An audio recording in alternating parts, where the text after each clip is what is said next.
Bueno, soy Cristian Abril. Mi grupo es Laura Natalia Costa, Karen Angulo, Paula Pedraza y Juliet Sinisterra. Nosotros vamos a hablar sobre el tendón. Bueno, el tendón o tejido tendinoso es un tipo de tejido conectivo especializado que tiene la función principal de conectar los músculos a los huesos, permitiéndonos la transmisión de las fuerzas generadas por los músculos para facilitar el movimiento. El tejido tendinoso está compuesto por varios elementos clave que contribuyen a su estructura y función. Uno de los principales componentes es el colágeno. El colágeno tipo 1, que es el que más lo constituye, es el principal componente estructural del tendón, constituyendo entre el 70% y el 80% del tendón. Las fibras de colágeno están organizadas en fibrillas paralelas, lo que les otorga una gran capacidad para resistir fuerzas de tracción. Gracias a esta alta concentración de colágeno, el tendón puede soportar cargas elevadas sin sufrir daños estructurales significativos. En cuanto a la parte mecánica, el tendón tiene una capacidad destacada para soportar cargas de tracción elevadas. La respuesta mecánica de este tejido depende de la orientación y alineación de las fibras de colágeno, lo que le permite resistir el estrés sin deformarse permanentemente. Presenta un comportamiento viscoelástico, lo que significa que su respuesta varía según la velocidad de carga o la intensidad de carga, mostrando mayor rigidez a altas velocidades y mayor flexibilidad cuando se aplica carga de forma lenta. Además, los tendones tienen una fase inicial de elongación o comportamiento no lineal, debido al alineamiento progresivo de las fibras de colágeno. El artículo que yo escogí fue de Warden J. y Porkin. Este está titulado como tendinopatía rotuliana en Clinics in Sports Medicine. Este artículo trata sobre la tendinopatía rotuliana, una lesión común en atletas que afecta, también conocido como el tendón patelar. Esta condición suele ser causa larga o uso excesivo, especialmente en deportes que implican saltos repetitivos, como el baloncesto o el voleibol, y una que otras veces el fútbol también es muy común, y se manifiesta como un dolor en la parte anterior de la rodilla. Como la fisiología de la tendinopatía rotuliana, factores de riesgo, evaluación clínica y diagnóstico, opciones de tratamiento y estrategias de rehabilitación. En la fisiología se enfocó en los medicamentos biológicos que subyacen en la lesión, como los cambios degenerativos en el tendón rotuliano. Estos causados por la sobrerepetitiva organización de las fibras de colágeno, aunque en la presencia de células inflamatorias en el tendón, lo que contribuyen al dolor y la disfunción. En los factores de riesgo, el artículo probablemente también analizó factores de riesgo asociados a la tendinopatía rotuliana, como la participación. El entrenamiento excesivo también es uno de los factores de riesgo que también se manejan, debido a que se pueden hacer diferentes ejercicios repetitivos en el gimnasio o al aire libre, que pueden ser tan excesivos que dañan el tendón. También los desequilibrios, alteraciones biomecánicas en la alineación de las piernas o rodillas, que estas pueden causar una mala postura y por lo cual pueden afectar durante un buen tiempo. La evaluación clínica y diagnósticos. La clínica Es una ablación que incluía el siguiente, la descripción del dolor en la parte inferior de la rótula.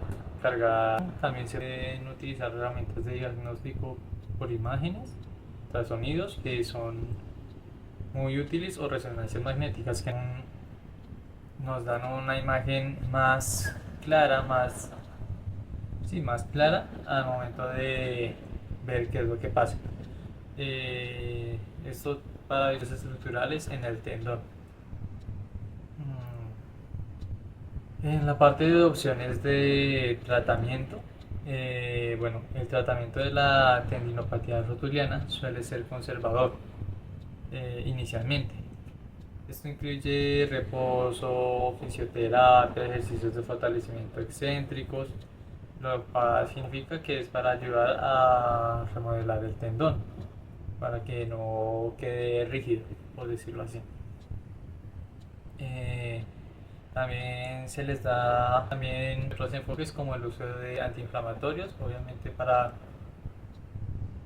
en el momento o durante meses, dependiendo, o inyecciones de PRD, que es plasma rico en plaquetas, para que pues sane mucho más rápido. También es probable que se utilicen técnicas quirúrgicas para casos graves o crónicos. Deporte en alto rendimiento, en donde tienen diferentes, pues tienen toda esa parte clínica para cada deportista con extremado cuidado. La parte de rehabilitación y prevención, el artículo también hablaba y destacaba la importancia de la rehabilitación mediante programas de fortalecimiento y la función completa.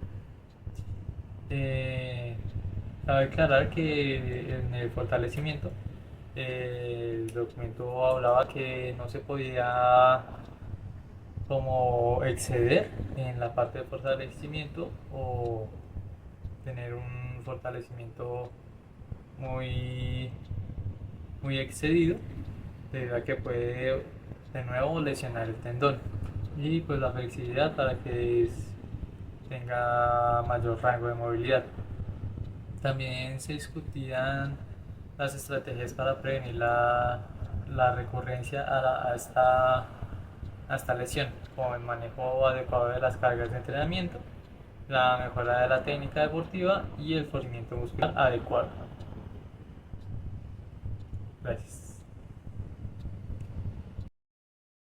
Listo, muy buenos días. A continuación voy a hablar sobre el tendón. Vamos a abordar este tejido en base a dos artículos. El primer artículo lleva como nombre ¿Cómo se adaptan los tendones? Es una revisión narrativa de Dukin y Cook. Y el segundo artículo lleva como nombre Ciencia básica del tendón. Aborda desarrollos, reparación, regeneración y cicatrización a cargo de Nelly Andaraus-Puri y otros investigadores. Antes de comenzar, es necesario, digamos, como hacer énfasis en que los tendones son estructuras que son esenciales, primordiales en el sistema musculoesquelético. ¿Sí? Ellos conectan lo que son los músculos con el hueso y juegan un papel fundamental a la hora de transmitir fuerza durante el movimiento y la estabilización de las articulaciones. Pero también es necesario tener en cuenta que son susceptibles a daños, a lesiones y a respuestas tanto negativas como positivas. Para eso es necesario entender su composición y los diferentes tipos de estímulos que serían fundamentales a la hora de prevenir y tratar las patologías encontradas en este tejido. ¿Listo? Entonces ahora sí, vamos primero como a hablar un poquito en cuanto a la estructura, las características y los componentes del tendón. Tenemos como principal componente el colágeno. Este ayuda, digamos, a la alta resistencia a la tracción. Incluye fibrillas de colágeno organizadas en fibras y fascículos. Estos están dentro de un segundo componente que vendría siendo la matriz extracelular. Esta matriz extracelular está compuesta por proteoglicanos y otras proteínas que ayudan o afectan de manera significativa las propiedades mecánicas del tejido. Y también contienen unas células especializadas que se llaman tenocitos. Son fundamentales a la hora de mantener y equilibrar la matriz extracelular, además de poder remodelar el tejido cuando es expuesto a alguna carga. Además de esto, también responde a estímulos mecánicos y ayuda a equilibrar y regular la síntesis y la degradación del colágeno. Pasamos ahora a hablar de las respuestas mecánicas del tendón. En estas respuestas mecánicas vamos a abordar un poco el artículo de Dugin y Cook. Ellos nos hablan de tres, digamos, como respuestas, adaptaciones positivas, negativas, la degeneración y algunos factores que son claves a la hora de tener como claro cuáles son esas respuestas del tejido.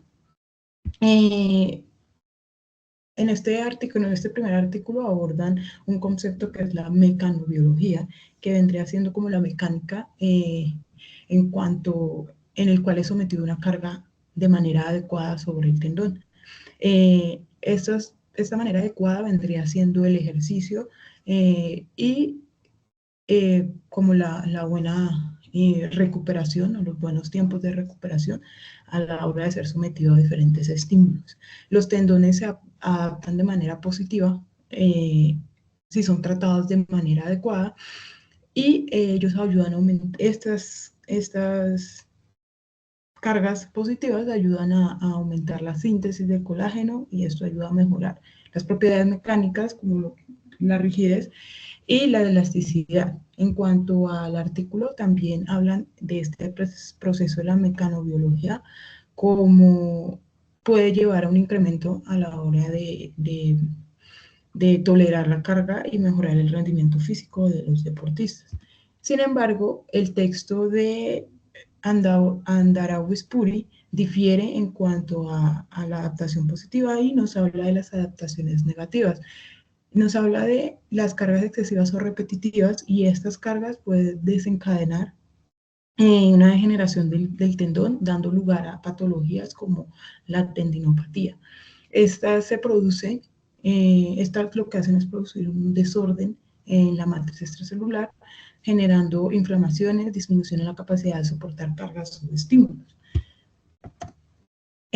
Continuando con las adaptaciones del tendón, vamos a seguir abordando el texto de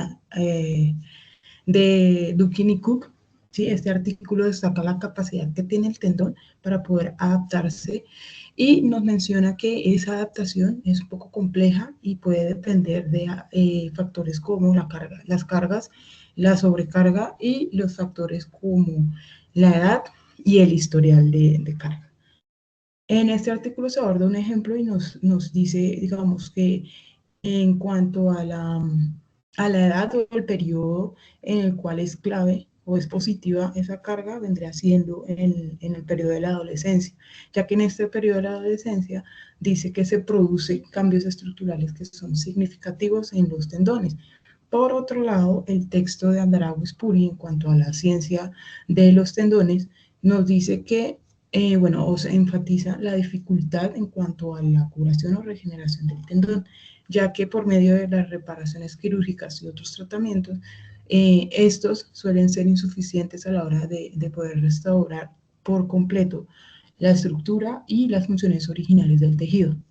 Esta estructura también nos habla de cuando el tendón es curado, por decirlo así, muestra una formación de tejido en forma como de cicatriz, es decir, que no se puede regenerar de manera completa, a diferencia del artículo anterior, y dice que cambia en cuanto a sus propiedades mecánicas. Estas propiedades mecánicas que eran originales se vuelven inferiores en cuanto a medida que pues, se va regenerando o se va tratando de curar este tejido. Hay algo en lo que coinciden ambos textos y es que en la degeneración del tendón va relacionada a factores como la falta de los periodos de recuperación cuando el tendón es sometido a cargas superiores de lo que puede soportar. Y incluyen también los hábitos de vida, lo cual conduce a una adaptación negativa y un mayor riesgo de lesionarse. Además, que también abordan, digamos, los dos textos, los cambios estructurales en cuanto a las patologías, ya que no siempre se traducen en síntomas clínicos. Esto sugiere mecanismos compensatorios en otros tejidos como el músculo y el sistema nervioso. El texto de Andarau Spuri nos habla de algunos retos en cuanto a la curación y desafíos en la investigación de los tendones. Y uno que es muy importante es el lograr una curación sin cicatrices, ya que este proceso de regeneración en los tendones en el adulto tienden a formar un tejido desorganizado. Además que la falta de conocimiento y de investigaciones sobre cómo influyen estos factores en cuanto a las respuestas adaptativas del tendón, dificulta el desarrollo de tratamiento eficaz o eficiente. Según las investigaciones realizadas en el artículo de Andalagu Spuri, dice que se debe hacer investigaciones interdisciplinarias y colaboraciones de otros investigadores expertos en el tema del tejido para poder superar esas barreras y avanzar en cuanto a la comprensión del tejido, de los mecanismos de adaptación y la curación del mismo. Y finalmente, pues vamos a abordar pues, las conclusiones que ya, digamos, nos encontramos en los dos textos. Sabemos que estos tendones son tejidos dinámicos que responden a diferentes estímulos mecánicos y que su comprensión se puede dar de manera compleja. También debemos tener en cuenta los tipos de cargas que se le apliquen al tendón para poder saber si es una adaptación, si el tejido está teniendo una adaptación positiva o negativa y si esas adaptaciones generan patologías en un periodo más largo. Entonces es necesario tener cargas adecuadas y que mejoren, digamos, la capacidad del tejido de soportarlas sin necesidad de sobrepasar o sobrecargar y no causar lesiones en el mismo. Y obviamente tener una investigación que sea continua, investigaciones que sean enfocadas a cómo es el comportamiento del tejido, poder entender esos procesos y poder desarrollar mejores tratamientos para pues promover regeneraciones más eficaces y reducir el riesgo de lesiones en los deportistas. En este caso vamos a seguir hablando del tendón, como mis compañeros también lo comentaron con diferentes artículos. En este caso elegí uno que se llama Conceptos clínicos actuales del tratamiento conservador de la tendinopatía Achilles. Este se publicó por el Journal of Athletic Training el 1 de mayo de 2020. Nos habla un poco de qué es la tendinopatía y cuál es el método mejor para conservarlo, para no sufrir de este padecimiento. Entonces, antes de iniciar, quiero hacer una distinción entre pues, qué es la tendinopatía, porque se suele confundir. Entonces, aquí en la imagen nos muestra que tendinopatía se refiere a todas las afecciones del tendón, es como la parte global. Y la tendinopatía se divide en dos: la tendinitis, que es la inflamación o hinchazón causado por movimientos bruscos o repetitivos, y la tendinosis, que ya se refiere más al desequilibrio que hay entre el daño y la reparación del tejido tendinoso. Se caracteriza mucho por los cambios en la estructura pues, de este tendón. Entonces no es lo mismo que el tendón esté inflamado a que esté roto. Entonces, nos habla un poco el artículo de que la tendinopatía aquilea pues es una lesión que es demasiado dolorosa. Lo menciona ahí, que es por un uso excesivo y que es extremadamente común pues en los atletas, especialmente en aquellos que participan en deportes de carrera y de salto. Además del dolor, la tendinopatía aquilea pues se acompaña de alteraciones en la estructura. y pues en las propiedades mecánicas del tendón, causando así la alteración de la función de las extremidades inferiores, y una vez pasa esto, pues se genera el miedo al movimiento, claramente. Pues en esta revisión se proporciona pues la actualización sobre la evaluación basada en evidencias, la evaluación de los resultados, los tratamientos, las planificaciones de el retorno al deporte, y además de eso, pues la solidez de la evidencia para que estas recomendaciones se utilicen y pues sean sólidas y se puedan multiplicar. Digamos que hablan aquí del mecanismo de la lesión.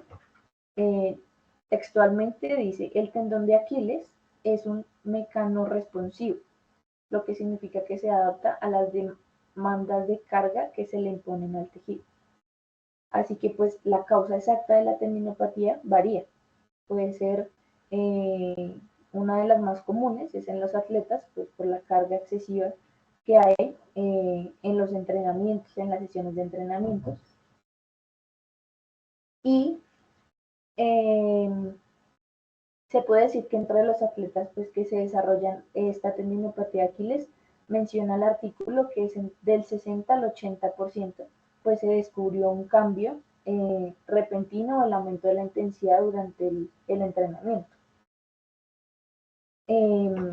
Así que digamos que también uno de los principales conceptos es que los deportistas normalmente cuando tienen ciertas dolencias, pues lo dejan pasar y no paran a analizar si ese dolor de pronto es más grave, de pronto puede pasar de una tendinitis a una tendinosis, así que hay que estar prevenidos cuando nosotros como deportistas pues sintamos esos dolores. También nos menciona pues que la inserción del tendón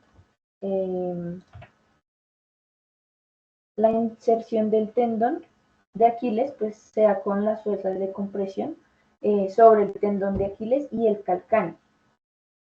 Entonces, ya que se ubica en la parte del tobillo, al realizar la dorsiflexión, como un ejemplo se puede correr cuesta arriba, o una anomalía anatómica, que pueden generar y contribuir a desarrollar dolores. Uno de los factores de riesgo son muchos. En el artículo se menciona que son bastantes, entonces se le da un nombre que se le dice multifactorial. Estos pueden ser ya sea por la disminución de la tolerancia a la carga del tendón o algunos patrones de movimientos con sobrecarga.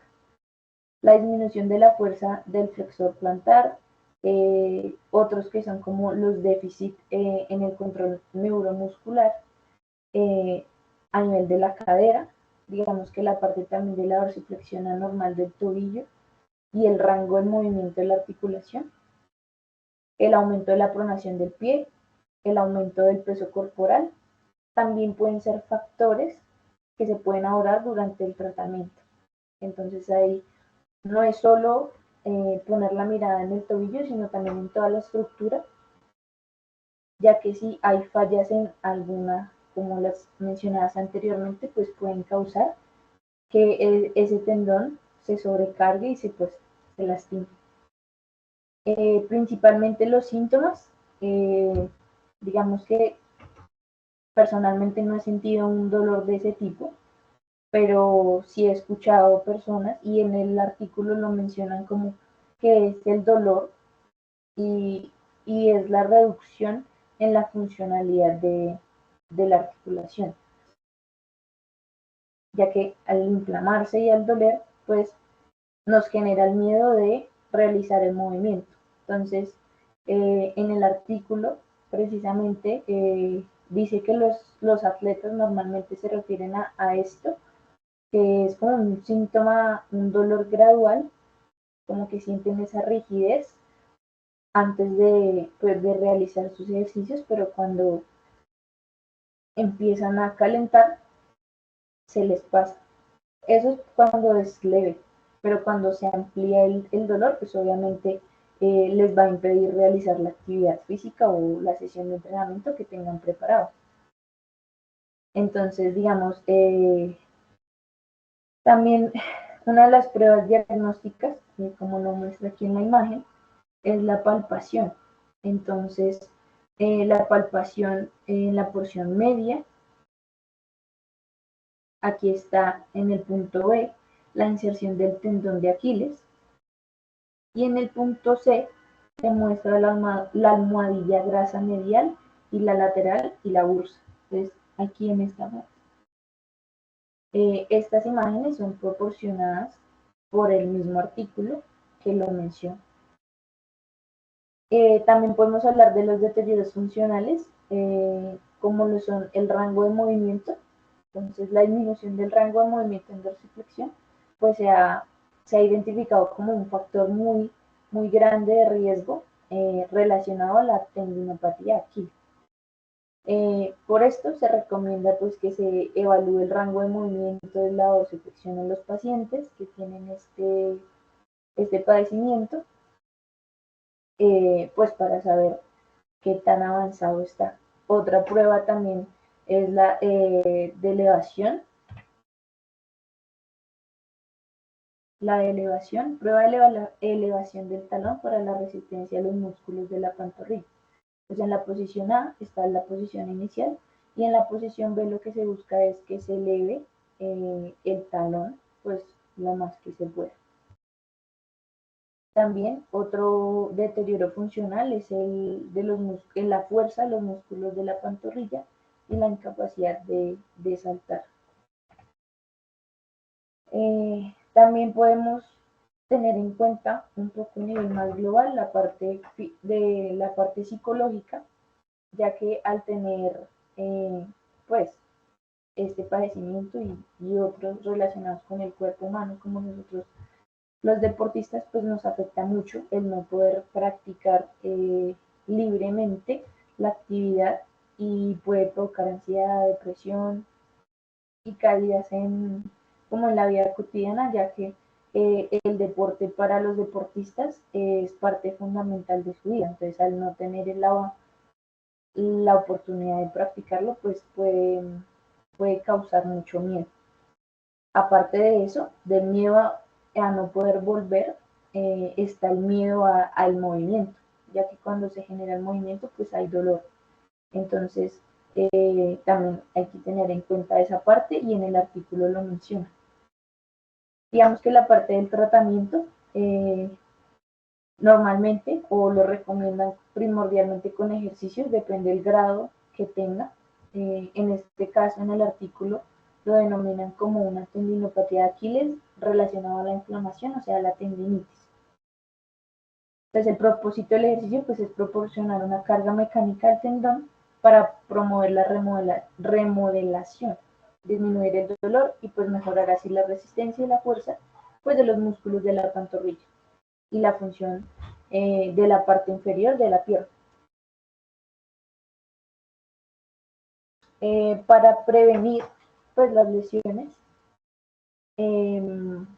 digamos que, como ya lo mencionamos, pues los síntomas debilitan, afectan la parte deportiva, entonces puede abordar la sobrecarga en una etapa temprana, la dificultad pues actúa con la detención y la prevención temprana, que es el signo de la tendinopatía Aquiles, pues es el dolor de Aquiles que limita la participación deportiva. Sin embargo, el dolor con la actividad generalmente está precedido por semanas o meses de rigidez matutina y dolor leve, que a menudo, pues como lo mencionan en el artículo, suelen ser ignorados tanto por el atleta como por el médico, pues por el miedo a de pronto que sea algo más grave, no lo tienen en cuenta y pues causan muchos daños para el deportista y para su carrera. Entonces, digamos que como resumen, se puede decir que esta tendinopatía aquilea o relacionado con el tendón de Aquiles, pues es una lesión muy debilitante que afecta a múltiples dominios de la salud del tendón y pues de la función física.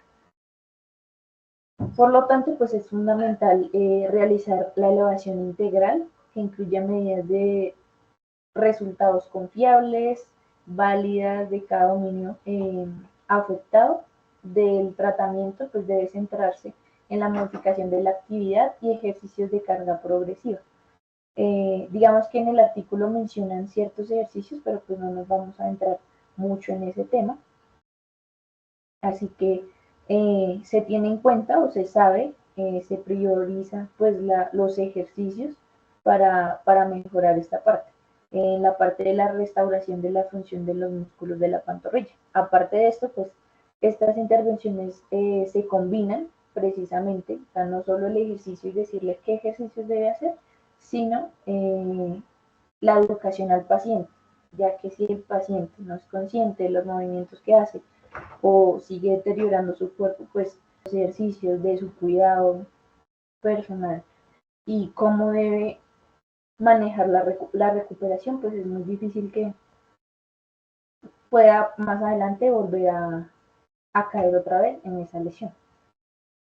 Así que se prioriza el ejercicio, la orientación de la actividad y el descanso, pues para garantizar una recuperación completa de la salud del tendón y pues minimizar los riesgos, como lo mencioné, después de una nueva lesión. Otro de los artículos en cuanto al tejido del tendón que nosotros escogimos, el artículo que voy a abarcar es tendinopatía rotuliana. Digamos, bueno, es un título que abarca unas cosas, ya que este artículo es una revisión literaria de varias bases de datos que se encontraban aquí en PubMed relacionadas con este tema. Digamos que el artículo se centra más que todo en conocer en qué tipo de deportes se da este tipo de lesión y por qué se produce. Vemos que esta lesión se produce por un uso excesivo en cuanto a los deportistas y aficionados, o sea, en cuanto a los deportistas en general. Es una lesión sin contacto y pues se surge, más que todo, se sabe por un dolor que se produce en la parte del tendón roturiano. ¿Qué pasa? Hay un 50% que se menciona en este artículo, que son las altas tasas que se mencionan en los deportes de saltos. Digamos que en estos estudios se incluyen atletas de fútbol, atletas de baloncesto, atletas de voleibol. Digamos que lo que es atletas de voleibol y de baloncesto son los que más tienen prevalencia en el tema de la tendinopatía rotuliana. ¿Qué más se puede mencionar? Digamos que en este tipo de lesión, el tema de la carga, o sea, de cómo, digamos, la carga se produce, si la carga es constante, se puede volver una lesión crónica, que menciona en el artículo. ¿Qué más podemos mencionar acá? Digamos que es el tema ¿de qué? De las tasas de riesgo en cuanto a esta lesión. Se menciona que en el voleibol está la tasa más alta, que digamos que los profesionales de voleibol y los de baloncesto tienen un 42%, un 32%. También hay otra revisión que se coloca acá de otro artículo que menciona, o de otro autor, que menciona que ser altos, o sea, ser deportistas altos y jóvenes hace que, digamos, estos puedan tener este factor, o sea, un factor de riesgo adicional en cuanto a esta condición. ¿Qué más podemos? Bueno, se mencionan demasiados artículos. Hay otro de los artículos que les voy a leer acá lo que menciona. Uno de los estudios indican que el estrógeno puede ejercer funciones protectoras en los tendones de las mujeres. Como otro estudio que también tienen acá, indica que el estrógeno puede inhibir la síntesis de colágeno inducida por el ejercicio, ya que este conduce a una menor tasa de reparación del tejido. ¿Qué pasa? Varios de estos, hay muchos artículos que se mencionan que, o sea, no son científicamente comprobados, pero son artículos que tienen poblaciones muy pequeñas donde realizan esto. Por eso digamos que esta revisión en cuanto a los resultados digamos que no tenía tanta confiabilidad en el tema de sus resultados y lo que se menciona, por lo que les digo, las poblaciones eran muy pequeñas. Otro estudio que se menciona, digamos que en esa revisión sí estaban los resultados claros, y es que digamos que para los deportistas que han practicado el deporte, que han hecho el deporte digamos, superficies de cemento, tienen un 38% a que tengan tendinopatía rotuliana, y los que usaron otras superficies tienen un 20% a que esto les pase. Se menciona también, digamos, dónde se produce el dolor en la parte anterior de la rodilla, o sea, como que se siente el dolor, y digamos que estos dolores van aumentando a raíz de que se van haciendo los ejercicios. Luego se van a mencionar diagnósticos o tratamientos que se realizan en este. Está lo que es la ecografía, que digamos esta se ve ampliamente la parte ósea, o se abarca mucho la parte ósea del deportista. Luego tenemos la otra que se llama la ecografía Doppler y la resonancia, que esto ya se centra más, o sea, como que expande más y se da una visualización del tema del tendón, ¿sí? Hablan de varios tratamientos, bueno, de dos tratamientos, el no quirúrgico y el quirúrgico, que digamos el no quirúrgico son ejercicios excéntricos, como los podemos ver acá. Estas son las ecografías. Bueno, ejercicios excéntricos que vendrían siendo acá como se menciona. Sentadillas sobre tabla declinada, sentadillas sobre suelo elevado. ¿Qué más se menciona acá? Sentadillas con caída. Digamos que se mencionan varios tipos de tratamientos no quirúrgicos, que son la primera medida que se debería tener para recuperar este tipo de tendinopatía rotuliana. Luego se muestra la parte quirúrgica, que ya es la cirugía. Digamos que esto menciona que se toma como segunda medida y que tiene, digamos, un factor de efectividad de un 91% a un 87%. Y ya por último, bueno, aparte de esto se muestra el tema de las conclusiones y de cómo esta revisión literaria es una revisión no tan confiable, o sea, tiene una parte no tan confiable, por lo que les diría de la parte de la población, que hay revisiones que son con cuestionarios y pues estas pierden como su confiabilidad. Pero lo que se menciona en este tipo de artículo, más que todo, es el tema de la tendinopatía rotuliana, el dolor que esta produce, la parte de lo que les mencionaba de la prevención en cuanto a los tratamientos, el factor de riesgo que da, que pues como lo mencionaba, uno de los factores de riesgo podría ser la parte de la superficie, y mencionar también el tema de cómo se detecta este tipo de anomalía. Tendones. Vamos a contar con 4 tipos de rehabilitación, como lo son las fases, los ejercicios biomecánicos y terapias complementarias del entrenamiento. Hablaremos también del entrenamiento en biomecánica, lo que hará énfasis en la rehabilitación y entrenamientos distintivos que se deben tener. La rehabilitación de los tendones es un proceso crucial para recuperar la función y la fuerza después de alguna lesión o cirugía que se haya presentado. Entonces, en nuestra primera fase de rehabilitación,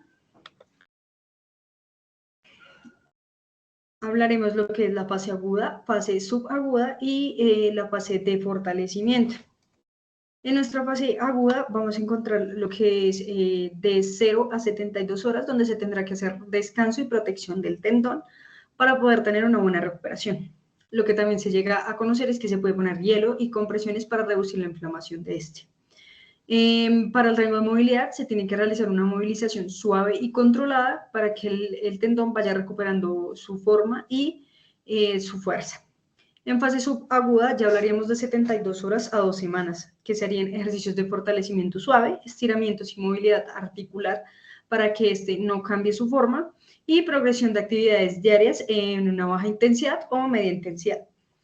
En la fase de fortalecimiento,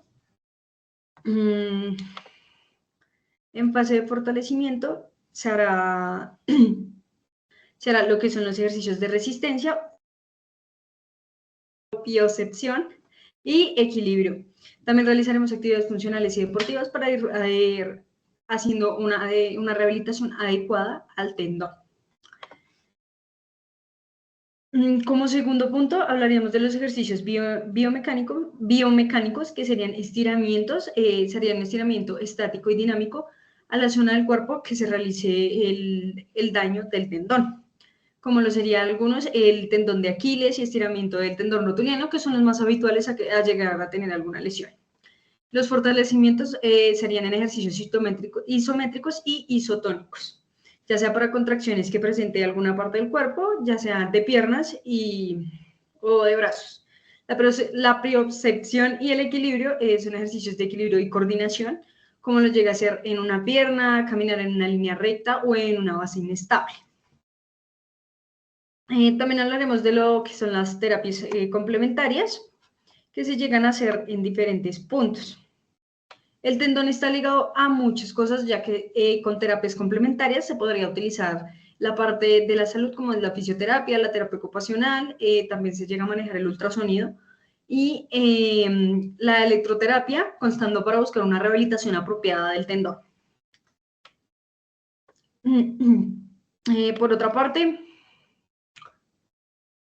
hablaremos también lo que es el entrenamiento en biomecánica, que haríamos ejercicios de control motor y estabilidad para poder tener un rango de movimiento óptimo y sensitivo en el tendón. Serían ejercicios de equilibrios, ejercicios de propiocepción, como se nombró anteriormente, ejercicios de estabilización, ejercicios de movilidad y flexibilidad, para que éste pueda ir recuperando su forma habitual y no tenga unas contracciones, ya sea a futuro o en algunos ejercicios basados en las partes positivas y negativas que llega a tener alguna contracción muscular.